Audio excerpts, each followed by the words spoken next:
Ce grand emprunt de 800 milliards d'euros qu'il appelle, ce grand emprunt commun de 800 milliards, c'est tous les ans. Tous les ans.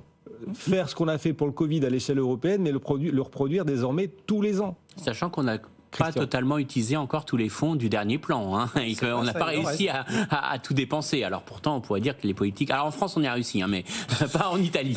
En Italie, a priori, ils sont en retard. Il y a d'autres pays européens aussi qui sont très en retard. Moi, je mettrais quand même un gros bémol, parce qu'il y a quand même un élément qu'il faut bien avoir en tête, c'est que c'est quand même très compliqué aujourd'hui. Je vous prends un exemple. On parlait des batteries en Europe, hein, mais on voit que la technologie évolue très très vite. Et on a fait de lourds investissements sur un type de batterie dont étaient naturellement très forts les Chinois, et on s'aperçoit que maintenant ce sont les batteries solides qui sont en train de peut-être être l'avenir, et qu'il fallait plutôt investir sur ce type de batterie. Donc la technologie évolue très très vite, et c'est un vrai problème là-dessus. C'est-à-dire que est-ce que c'est à l'État ou à l'État européen de dire sur quelle technologie investir et à prendre ce risque? Je trouve que, alors, si on devait s'inspirer, moi j'aime bien ce qu'a fait les États-Unis. Alors c'est pas pour dire que des fois ils font des choses mal, mais là au moins la loi Biden était très bien, c'est de créer un crédit d'impôt sur l'investissement. C'est de dire, les entreprises, investissez, je vais réduire le coût de l'investissement. Mais je vous dis pas par où investir. Je vous laisse le choix d'investir et prenez vos risques. Industriels, vous êtes un industriel allemand dans l'automobile, aujourd'hui vous avez un vrai problème de compétitivité. L'essentiel de la valeur ajoutée d'un véhicule électrique, c'est en Chine, c'est pas chez vous.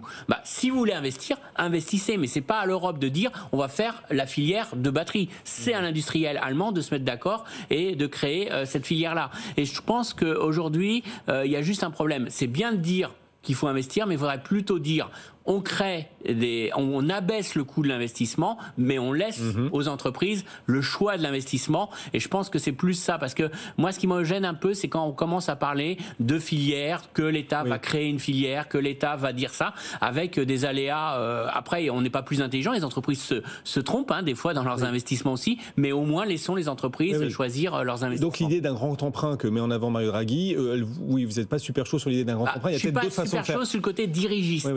Moi, je serais plutôt sur une politique d'incitation, et après, quand il y a des besoins d'infrastructures, c'est aux États de les mettre. Par exemple, on sait très bien que si on n'avait pas fait les infrastructures ferroviaires, on n'aurait jamais des trains. Donc à un moment donné, il y a un investissement public qui peut être là, mais pas surtout. C'est-à-dire, est-ce que c'est aujourd'hui aux États de financer des usines de semi-conducteurs? Moi, je pense qu'il faut plus créer des crédits d'impôt qui incitent, qui abaissent le coût de ces investissements pour y aller. Mais on laisse le choix. Il y a un autre itinéraire possible que ce grand emprunt qui aura du mal à obtenir l'aval des Allemands, des pays du Nord, des pays les plus frugaux.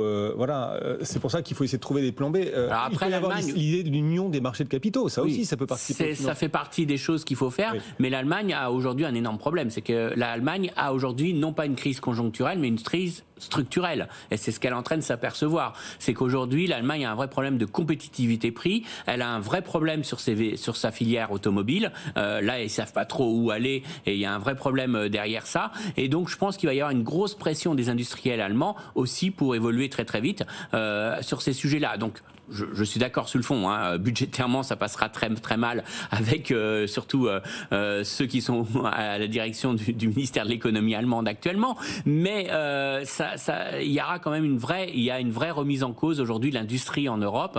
La France est désindustrialisée, il y a un gros chemin à parcourir, mais surtout l'élément nouveau qu'on voit, qui est vraiment nouveau aujourd'hui en Europe, c'est l'Allemagne qui a un vrai problème structurel, et on sait que elle va pas ressortir comme ça de la crise. C'est pas une crise conjoncturelle aujourd'hui.